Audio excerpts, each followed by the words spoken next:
I trusted my life to Jesus when I was 16 years old, and I got to tell you, I was all in. At least the way you'd sort of be all in for like a class that you really wanted to take. I read the Bible straight through in 4 months. I'm not sure if you've ever read a Bible, but there are a lot of words, so that's a lot in 4 months. I also, in addition to that, absorbed all kinds of textbooks and theology books. I had this passion for my new faith, and I directed that passion into knowing what I needed to know, and by extension, learning what other people needed to know and other people needed to do. So I started debating with other Jesus followers, including my pastor, because I was learning so much and I felt like I needed to convince people. So I started policing their behavior. And I mean, it was really, really bizarre. But I thought that's what it meant to live for God. But the truth is, it was all about, for me at least, needing to contain God, to be in control and to reduce any surprises or mistakes. And I'll never forget that particular year. In my yearbook, I only had one signature from my once best friend, and he simply wrote, "Where did you go?" Was this what following Jesus was really all about? I thought maybe God is going to be happier with me than he would be with people who weren't as strict, right? And then there was this seminal moment when my mom looked at me in our kitchen and she said, and I'll never forget, "Joseph, I've never known anyone more righteous than you, but you have no love."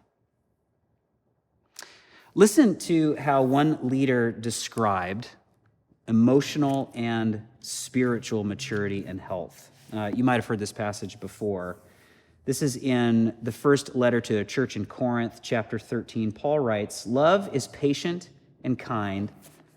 Love is not jealous or boastful or proud or rude. It does not demand its own way. It's not irritable, and it keeps no record of being wronged. It does not rejoice about injustice, but rejoices whenever the truth wins out. Love never gives up, never loses faith, is always hopeful, and endures through every circumstance." Whether you know it or not, this is the evidence that God is changing your inner world. Not that you know more stuff or you can pass the test. It's this stuff right here. And you can fake this stuff for a while, but can you imagine becoming the kind of person who could honestly say, I don't just play the part of somebody who lives like this. I am patient and kind. I am not jealous or boastful or proud or rude. I don't demand my own way. I'm not irritable, and I keep no record of being wronged. When I was 16, I was a Christian, but I wasn't following the "if you do nothing else" command that Jesus gave us. And you might have heard of it. It's love other people as much as you love yourself. Well, I suppose in some sense I was following that command because I still actually had a lot of self-loathing for how I was living my life before I met Jesus. So I suppose in some way I was loving others with the same condemnation that I was loving myself. It's great to focus on loving ourselves and loving God, but Jesus' goal in your life is to love other people really, really, really, really well. But it's incredibly tough because even super spiritual people sometimes believe that the only growth that they need is to get more knowledge in their heads and more discipline in their lives, which just sort of satisfies their need to have more answers and more certainty. I know this firsthand because I've been there and I've still wanted it from time to time. But if the activity of our spiritual lives is mostly just this private experience that you can control yourself, hear me, if it's mostly something that you can do in the absence of other people, Jesus would say that you're missing it. Real spirituality drives us out of ourselves into the lives of others, where we're confronted with how our inside world is either equipping us or impairing us from loving real people really, really well. See, I was beefed up intellectually and behaviorally, but I rarely entered the emotional world of other people. I took every disagreement personally, and I was only acting like I cared when it would manipulate people to behave like I wanted them to. But God wanted to give the world something more emotionally mature. God wants to give the world something that your radius needs. And it's the kind of love that can express what you really want in ways that are kind and respectful. You become somebody who can draw boundaries, and you're more able to adapt and change if it means you have a chance to practice more of God's love for people. That's what he wants for us, and that's what I want to cover today. Growing how you love people does not happen fast, and it certainly does not happen by accident. We can be Christians for years and know so much about the Bible and so many layers of our theology and not know how to love other people really, really well. And I know I don't have to tell you that because you've met people who say they've been transformed by Jesus, and they're some of the most cranky, unloving people you've ever met. And that was a problem for a lot of people trying to figure out what Jesus was all about when Jesus was first saying the things that you've heard of him saying. People around Jesus knew so much about God, but they really struggled to know how to live that out. And there's this one moment where Jesus confronts that, and it's in Luke's biography of Jesus in chapter 10, in a really often quoted teaching confrontation of Jesus's, all right? And it starts, I want to pick up this moment, this interaction in verse 25 of Luke chapter 10. One day, an expert, somebody beefed up intellectually, an expert in religious law stood up to test Jesus by asking him this question: "Teacher, what should I do to inherit eternal life?" Now, just to be clear, he wasn't just asking how to live forever. Back then, a lot of Jewish intellectuals and religious leaders talked about eternal life sort of as shorthand with just life with God, not just forever, but also right now. And if that's what he really wants, to know what it's like to have life with God right now, it's really interesting to see where Jesus takes him. In the next sentence, Jesus replied, "What does the law of Moses say? How do you read it? You're an expert." The man answered, "You must love the Lord your God with all your heart, all your soul, all your strength, and all your mind, and love your neighbor as yourself." And what he was quoting there was something that is called the Shema. That's a Hebrew word. And it's just a couple of sentences from the law in the Jewish scriptures. Verse 28, "Right," Jesus told him, "you passed the test." And then he adds, "Do this and you will live." In other words, this is what life with God is all about. Jesus was saying, if you want to really experience a full life with God right now, not just somewhere in the hereafter, then just do what you've already learned.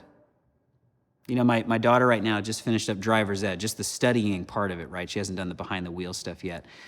And, you know, we would all be in a lot of danger if she thought like, okay, I've learned all of this stuff about driving and now I'm safe to just drive wherever I want with whomever I want. No, she's gonna have to start doing those things that she's now learning, of course, in order to be a great driver. This guy here, confronting Jesus, testing Jesus, might have been able to pass the written test about God, pass the written test about love, but he didn't have the behind-the-wheel experience. But Jesus' response doesn't sit well with people who are used to being right, people who live like that's really as good as life with God could get, as being right. Verse 29, the man wanted to justify his actions. You want to say, I am living it out. So he asked Jesus, and who is my neighbor if I'm supposed to love my neighbor as much as I love myself? Which is really just another way of him asking, I'm loving enough, right? Like, I've covered this enough, right? But instead of giving him sort of a multiple choice answer for the test, Jesus takes him on a journey of what loving your neighbor looks like in public. And I'm sure you've heard something like this before. Verse 30, Jesus replied with a story. A Jewish man was traveling from Jerusalem down to Jericho, and he was attacked by bandits. They stripped him of his clothes, beat him, and left him half dead beside the road. Now, Jesus was actually talking about a really specific road, and it's this really narrow and notorious passage between where a lot of people lived and where they would go to worship. Verse 31, by chance, a priest came along. But when he saw the man lying there, he crossed to the other side of the road and passed him by. And what you should know is that if the man died in this priest's arms, that priest would be considered ceremonially unclean, and he wouldn't be able to perform his job for 7 days. So this moment right here could possibly affect his livelihood. So maybe the priest is like, I can't get involved. Verse 32, the temple assistant walked over and looked at this man lying there, but he also passed by on the other side. So here's this guy. He's not as high up in the temple as the priest was, but here's where this is so appalling to everybody hearing this story. The priest and then this assistant probably had just served this guy at the temple, and then he was beaten and robbed returning home. So in other words, listen to this. They could serve him and care for him when it neatly sort of fit into their structure and into their program and into the way you're supposed to do church, and it fit into their job and into their cultural expectations. But when he was actually on death's door, they had nothing. They had nothing but abstract theology and ideas and rituals. They had nothing that this man actually needed in his moment of severe crisis. No, it doesn't fit my theology. This doesn't fit my politics, or oh no, that would cost me money, or oh no, it might get side eye from people that I need to please. I think about people who follow Jesus and keep learning so much about the Bible, but aren't learning how to love their spouse, or aren't learning how to become a better friend. I think about this past year with Black Lives Matter and an election and masks and vaccines, and I saw so many Christians who, at least from my perspective, were clearly motivated by making sure that all of their neighbors knew what they thought and knew what they believed, that they had what they thought were all the right answers to the right questions, but seemed less motivated to exercise responsiveness to pain for the real world around them.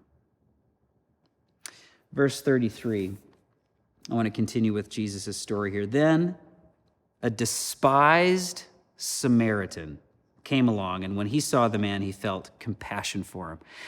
Now, to Jesus' audience, I cannot overstate this. The Samaritan was not someone who knew what God was all about. That's what they would have assumed. This is somebody who definitely was doing life wrong. So for you, I'm not sure who this is. That might be your right-wing brother. It might be your liberal coworker. You might think it's the activist. You might think it's a cop. You might think it's your trans neighbor, or you might think it's a preacher. Somebody who you're like, man, if God is love and God is real, this woman, this guy, they do not get it. They do not have life with him. That's who this despised Samaritan was to the people listening to Jesus' story. So imagine that person for you doing what this Samaritan now does. Verse 34, going over to him, the Samaritan soothed his wounds with olive oil and wine and bandaged them. And then he put the man on his own donkey, and he took him to an inn where he took care of him. The next day, he handed the innkeeper 2 silver coins, telling him, take care of this man. If this bill runs higher than this, I'll pay you the next time I'm here.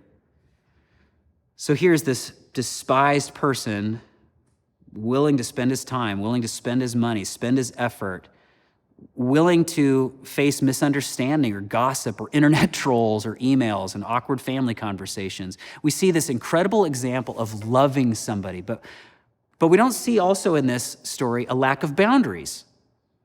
For somebody who's doing life wrong, here's somebody who just gives what's necessary to attend to the pain, but not more.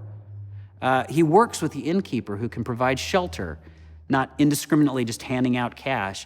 This is a person who is providing real, practical, hand-up help, not just a hand out.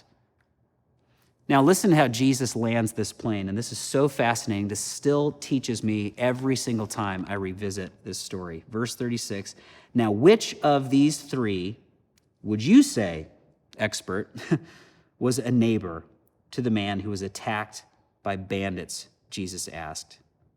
And the man replied, the one who showed him mercy. Now here's what I want you to notice. Remember that the question the expert originally asked, it was, who is my neighbor?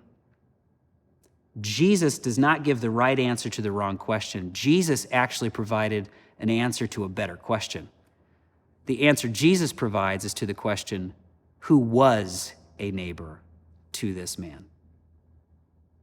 It seemed like the only qualifier, for Jesus at least, for loving people wasn't what they looked like or how they voted or how they lived, but whether or not they happened to be right in front of you. So the expert realized he didn't have love that went beyond who he liked. He realized that he didn't have a love that had matured to the point of dangerous action. So you want to know what it's like to experience life with God? If that's what you're really looking for, you expert in the law, Jesus said, yeah. Yes, now go and do the same. Act like a neighbor to a need in front of you. Do you want to know what it's really like to experience the fullness of life with God now? Act like a neighbor to a need in front of you. Now, before any of us thinks that this is just something that hypocritical religious people need to hear, I just want us to stop for just a second to process our own social media feeds or your text messages and your emails and maybe your bumper stickers and your hashtags and whatever it is that you brandish to make sure that the tribe to which you want to belong knows that you're one of them. And I want you to ask yourself, when it comes to the messes and the needs and the pain and the sadness of the people who don't believe like me, who don't look like me, who don't vote like me, who don't live like me, have I think Jesus would say, do I actually do anything that cares for them? I'm speaking to that need of the burdened wife who is just taking on too much because of a lazy and irresponsible husband. I'm talking about the financially strapped and the pain that they're experiencing who need guidance, and yet there are some people who just look down on them as foolish. I'm talking about the needs of the sick around you, the needs of the grieving around you. It's the needs of the silenced, or maybe just the needs of the ignorant who need teaching and coaching and nurturing. Maybe God is bringing somebody to mind for you right now.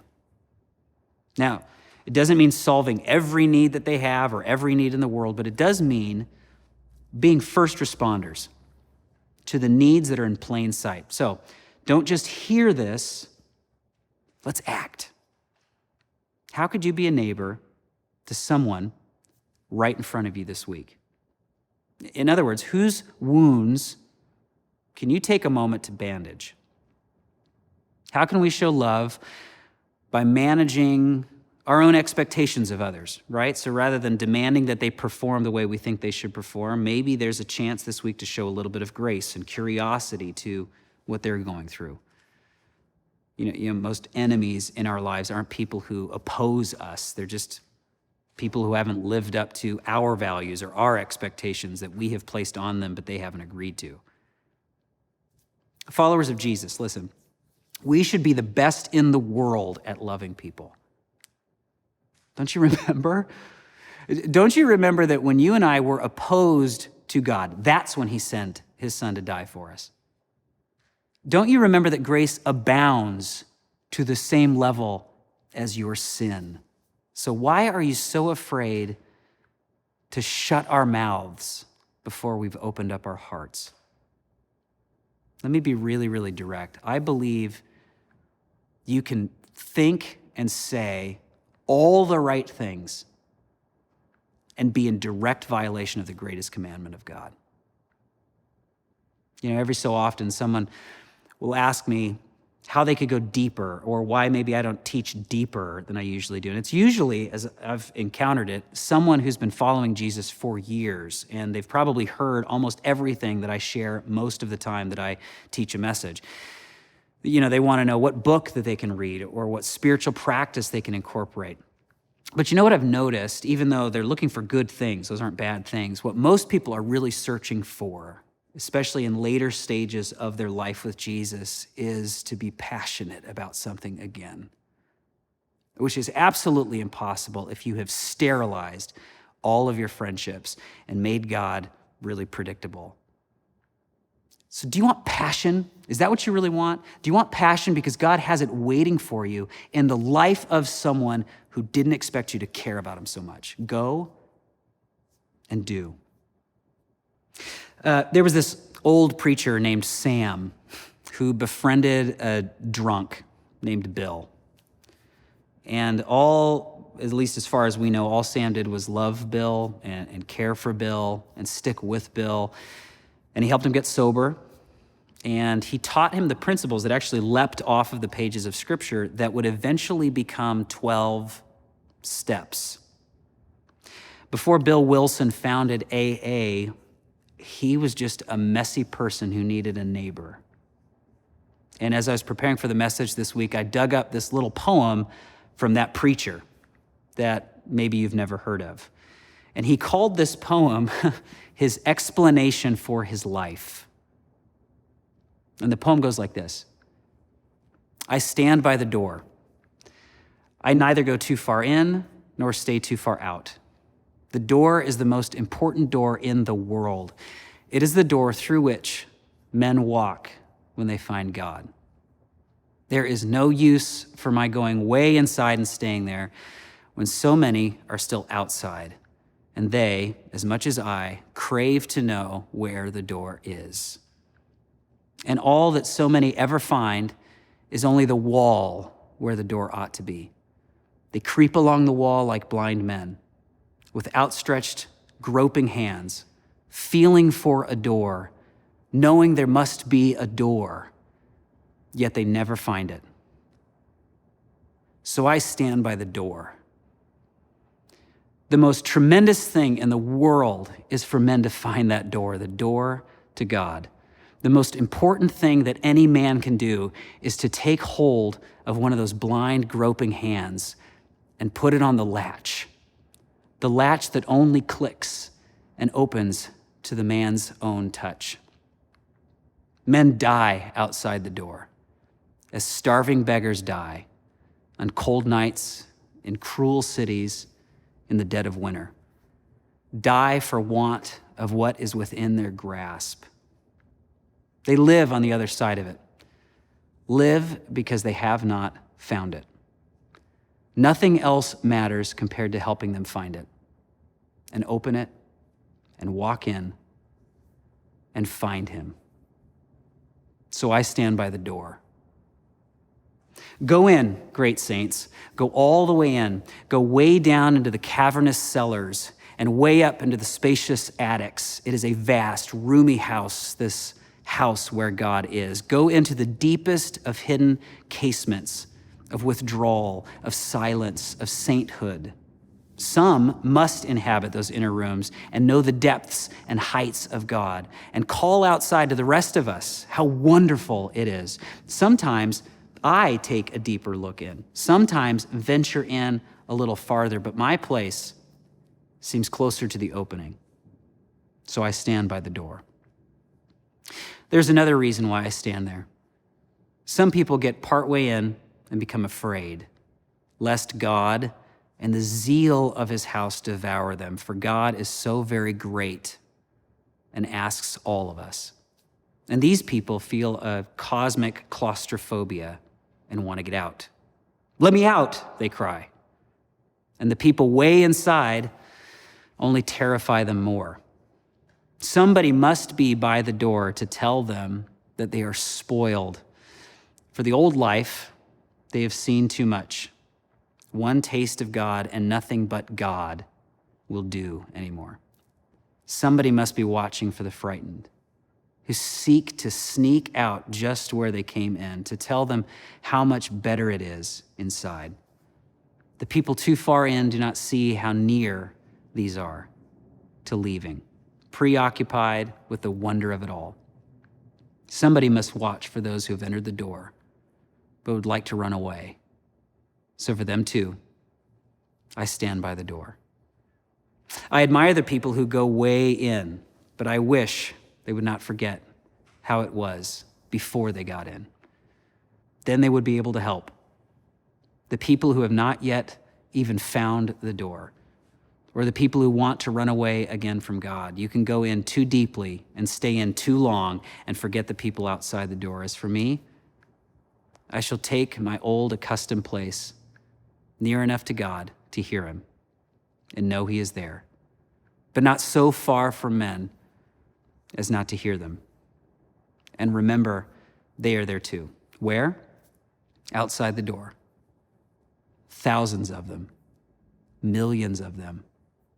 But more important for me, one of them, two of them, 10 of them, whose hands I am intended to put on that latch. So I shall stand by the door and wait for those who seek it. I'd rather be a doorkeeper.